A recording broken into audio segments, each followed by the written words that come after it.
Picture this. You're in a courtroom and you are witnessing a paradox that literally breaks our everyday understanding of reality. Imagine someone taking the witness stand, raising their right hand, swearing an oath, and giving a statement that is undeniably 100% true. And yet, that exact same statement functions as a complete and total fraud. How is that even possible, right? How can the literal truth be the very instrument of a massive deception? Well, welcome to this explainer. Today, we're exploring a seriously fascinating narrative about veracity, ambiguity, and the incredible legal loopholes that pop up when human beings figure out how to engineer their own innocence. So let's dive right into this. I want you to put yourself in the jury box. You're tasked with evaluating a defendant's testimony. Now, our entire legal architecture relies on binary outcomes, right?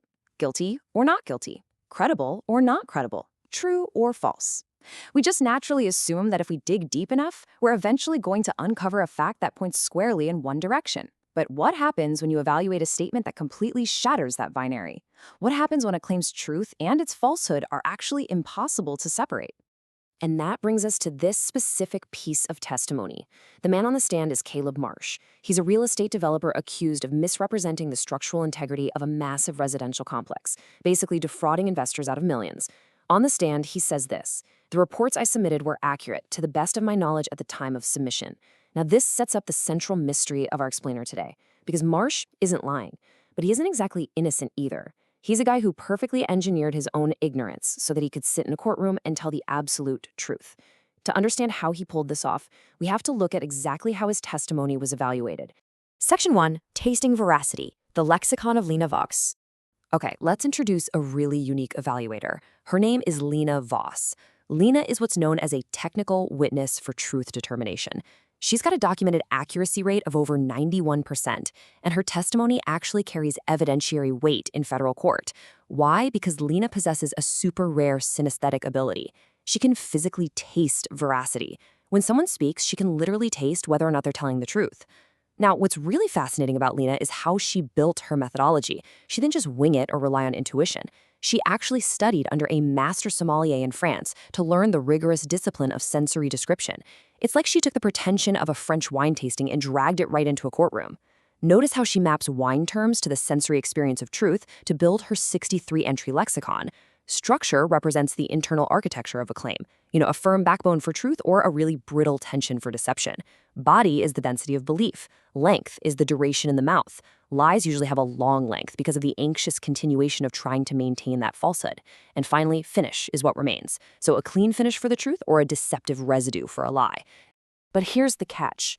When Lena tastes Caleb Marsh's statement about his reports, she doesn't get a clean finish. And she doesn't get a deceptive residue either. She tastes something she calls superposition. This is a phenomenon she had only ever encountered twice before in her entire 11-year career. It's a claim where the truth and the falsehood simply cannot be sequenced. It isn't a truth layered over a lie, or a lie hiding a truth. They arrive at the exact same moment. They are simultaneous, equal flavors, occupying the exact same space. Caleb Marsh's statement tasted entirely true and entirely false. Which brings us to Section 2, the manufactured truth, engineering innocence. This leads us to such a fascinating question. How can someone's actual, genuine belief about what they know be perfectly honest, but still function as a massive deception? How do you engineer your own innocence? Well, this brilliantly illustrates exactly what Lena was tasting. During her testimony, she finally pins down the vocabulary for this strange superposition. In the wine world, there's a big difference between a fruit that ripens naturally out on the vine and the forced fruit you see engineered in a controlled atmosphere using ethylene gas. Both produce sweetness, right? But the forced fruit is flat. It tastes like a sweetness that knows it is only sweetness. It completely lacks the slight variations, the productive imprecision of nature. And Marsh's testimony tasted exactly like forced fruit. It was a truth that didn't arrive naturally. It was an arranged truth specifically manufactured just to be spoken in a courtroom. So, the absolutely crucial point here is captured in this realization Lena jotted down in her notebook. He didn't lie. He manufactured the truth. Marsh managed his own knowledge so perfectly, he made sure that he genuinely did not know about the structural failures. Meaning, his statement, "to the best of my knowledge," was a pristine, authentic truth. But the truth itself was the product of a deliberate unknowing. Moving into Section 3, the Voss problem, process versus state. Let's look at how this builds into a massive legal and philosophical roadblock. This concept was actually coined by Georgetown philosopher Professor Yaw Darko, and it's known as the Voss problem. Professor Darko has long argued that Lena is a belief taster, not a truth taster. She tastes the state of a person's genuine belief. The fundamental problem here is that the law requires proving intent and process. Lena can confidently tell a jury that Marcia's statement tastes like a manufactured, flat, forced fruit. She can confirm the state of his truth is arranged, but her palate just cannot taste the invisible process, the intent, the moral framework, the actual architecture of choices that Marsh made to arrive at that state. She can taste that the truth was built, but she can't taste why it was built. And the documentary evidence completely backs up this architecture of choices. Just look at the exact sequence Caleb Marsh used to isolate himself from the fraud. Step 1. He retained technical analysts through layers of legal intermediaries to create plausible deniability. Step 2. He requested only the summaries of their reports, specifically instructing them not to include the underlying structural data. And step 3, he signs the reports knowing absolutely nothing about the bad data, which allowed him to take the stand later and testify to his genuine, constructed ignorance. He literally built a wall around his own mind. So, sitting right there on the witness stand, Lena adds a brand new entry to her 63-entry lexicon. Entry 64, performed truth.